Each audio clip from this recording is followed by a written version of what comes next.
Hi viewers, welcome to our channel. Chandrababu Naidu గారు ప్రమాణ స్వీకారం తర్వాత మరొక కీలక నిర్ణయం తీసుకోబోతున్నారు అన్న వార్త ఒకటి వైరల్ అవుతుంది. సో ఈ కీలక నిర్ణయం అనేది జగన్మోహన్ రెడ్డి గారికి హెడేక్గా మారచ్చు, ఆయన్ని చిక్కుల్లో పెట్టచ్చు అని చాలామంది అభిప్రాయపడుతున్నారు. ఇంతకేంటా కీలక నిర్ణయం, మరి ఏం జరగవచ్చు అంటారు? ఇప్పుడు ఇదే అంశం మీద డిస్కస్ చేయడానికి ప్రజెంట్ మనతో పాటు సీనియర్ జర్నలిస్ట్ జగదేవ్ అన్నారు. వారితో ఒకసారి డిస్కస్ చేద్దాం. సో నమస్కారం సార్. నమస్తే సార్, చంద్రబాబు నాయుడు గారు మరో అడుగు ముందుకేసి ఒక కీలక నిర్ణయం తీసుకోబోతున్నారు. ఇది జగన్మోహన్ రెడ్డి గారికి చిక్కుల్లో పడేసే అంశం అని చెప్పేసి చాలామంది అభిప్రాయపడుతున్నారు. సార్ ఇంతకేంటి సార్ అది? చంద్రబాబు నాయుడు గారు ఆయన విజను, ఆయన క్యాలిక్యులేషను, ఆయన బిహేవియరు, మాట తీరు చాలా డిఫరెంట్గా ఉంటాయి. ఎలా అంటే బెస్ట్ ఎగ్జాంపుల్, ఆయన అప్పట్లో కూడా వెన్నుపోటు పొడిచాడు, రకరకాలుగా ఉన్న నోర్లన్నీ కూడా ఈరోజు ఎక్కడున్నాయో తెలియదు. ఆయన ఎవ్వడిని ఏమనడో ఏం చేయడు, ఆయన పనే ఆయన కాపాడేస్తూ ఉంటారు.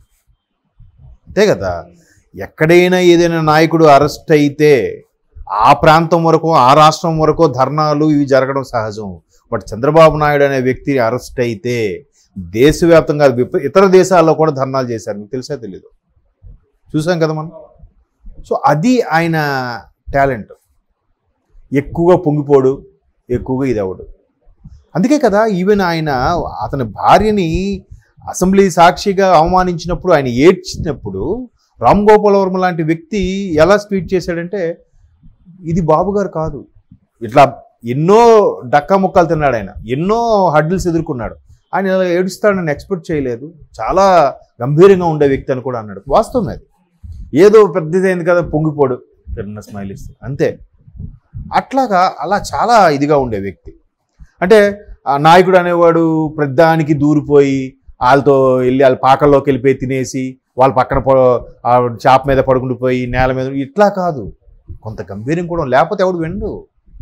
ప్రిన్సిపాల్ అనేవాడు, నాయకుడు అనేవాడు ఎప్పుడు సీరియస్గానే ఉండాలి. లేకపోతే కార్యకర్తలు వినరు, లేకపోతే మిగతా సిబ్బంది ఎవరు వినరు. మనతో జోయలు ఉన్నాడు, మనతో కాస్త కూర్చుంటాడు రా అన్నట్టుగా ఉంటుంది కదా.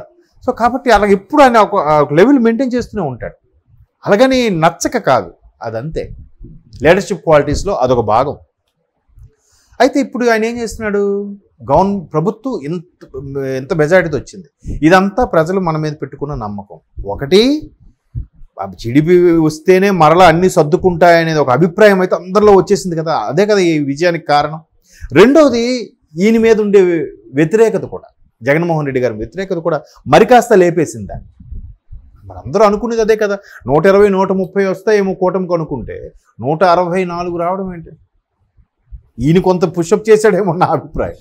సో అలాంటి సందర్భంలో గతంలో ఇంత అవస్థలు పడడానికి, అరాచక పాలన అవడానికి, లేదా ప్రతిదీ శాఖకు సంబంధించి నిధులు దారి మళ్ళడానికి, దేనికి సంబంధించి కేటాయించి దాన్ని కేటాయించకుండా అన్నీ ఆమ్యామయ్యాయో లేదా పథకాల కింద వెళ్ళాయో తెలియజెప్పడానికి ఆయన అన్నీ ఇప్పటి నుంచే ఒక కసరత్తు స్టార్ట్ చేస్తున్నాడు. ఒకటి, బాబు గత ప్రభుత్వంలో ఇలాగ జరిగాయి, వీటన్నిటి మీద శ్వేతపత్రం రిలీజ్ చేయబోతున్నాడు ఆయన.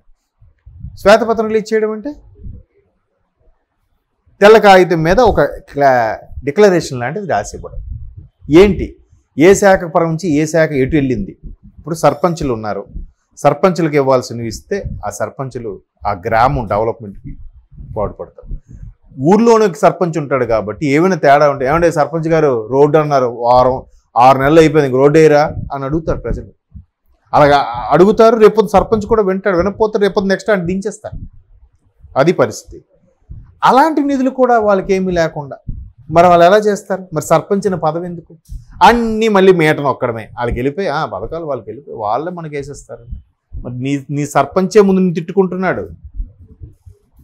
అంతెందుకండి, విజయవాడలో కోర్ట్స్కి సంబంధించి 47 కోట్ల రూపాయలని ఒక భవనం కట్టడం కోసం సెంట్రల్ న్యాయశాఖ అనేది మంజూరు చేసింది, అదనపు భవనం కోసం. దానికి స్టేట్ గవర్నమెంట్ దాని పక్కన కొంచెం ల్యాండ్ ఉంటే ల్యాండ్ ఎక్కువ ఇచ్చేసి, లేదా కొత్త ల్యాండ్ చూపించి దానికి మరొక 15 కోట్లు 20 కోట్లు జత చేసి బిల్డింగ్ కట్టాలి.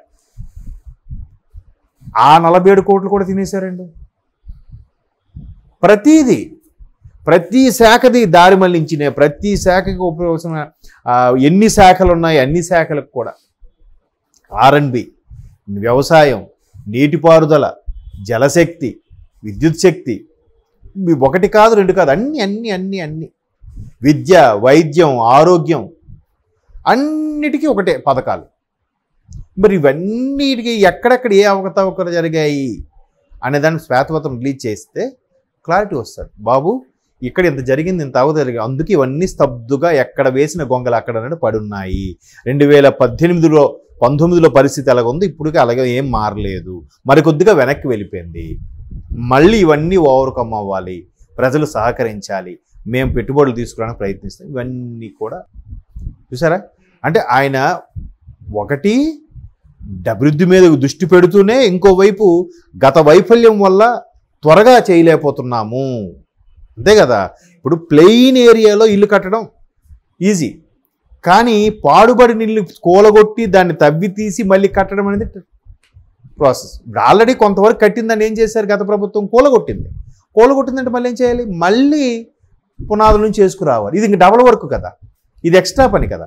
పొద్దున కూడా కార్టూన్ చూశాను ఒకటి, అందరు సీఎంలు ఎవరెవరు ముఖ్యమంత్రులు అయ్యారో చాలా ఘనస్వాగతంగా సాలువాలు పుష్పగుచ్చాలతో వెళ్తుంటే చంద్రబాబు గారు తల మీద ఒక గమేలా అంటారు, దాన్ని ఏమంటారు, గమేలా, దానిలో ఇటుకలు, అలాగే చేతిలో ఒక తాపి మేస్త్రి పట్టుకునే దాన్ని ఏమంటారు, తాపి అంటారా, సిమెంట్ ఇసుకని రాసేది, అలా తాపి బట్టి నడుముకి టవల్ కట్టుకొని వెళ్తున్నాడు ఆయన.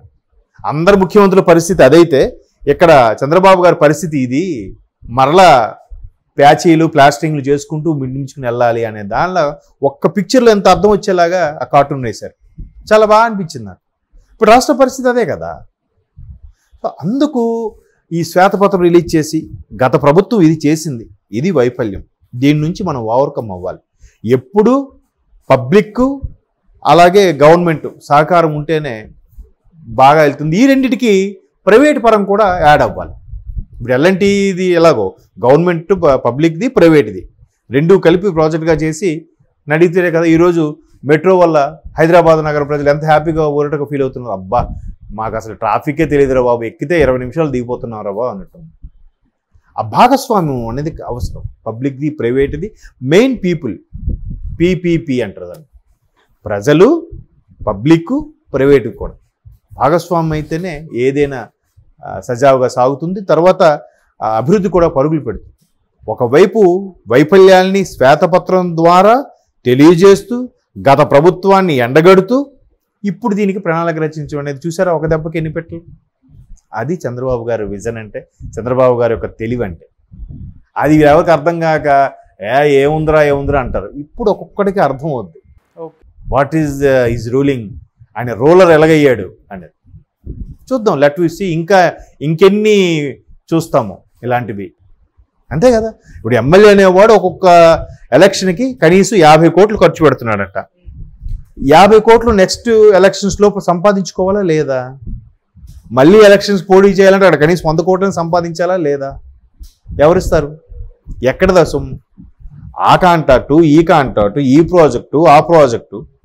ఇప్పుడు బడా నేతలు ఎలా ఉంటారంటే, సార్ మన ఊరికి ఈ స్కూలో లేకపోతే యూనివర్సిటీ అది వస్తుంది, దీనికి మాకు కాంట్రాక్ట్ ఇప్పిస్తే చూస్తాం. సరే మీకేం కావాలి, ఎవరితో సంతకం కావాలి, ఎవరితో అప్రూవల్ కావాలి చెప్పండి, మీ పర్సంటేజ్ అంతా మాకు పర్సెంటేజ్, మాకు కాకపోయినా మా కుర్రోళ్ళు ఉన్నారు, మా కుర్రోళ్ళకి పనిలో పెట్టండి, లేదా మా దగ్గర ఎప్పటి నుంచో పని చేస్తున్నారు వాళ్ళిద్దరు ముగ్గురు తీసి అంత కాంట్రాక్టర్గా భాగస్వామి చేయండి, లేదా అందులో వచ్చిన పర్సంటేజ్ వాళ్ళకి షేర్ ఇవ్వండి. ఇట్లా చేస్తే ఆ నాయకుడికి వీళ్ళందరూ హ్యాపీగా దాసోహం అన్నట్టుంటారు. ఈ నాయకుడు కూడా పై నాయకుడికి హ్యాపీగా మూవ్ అవుతాడు, వీళ్ళు కూడా బతుకుతారు. Thank you so much.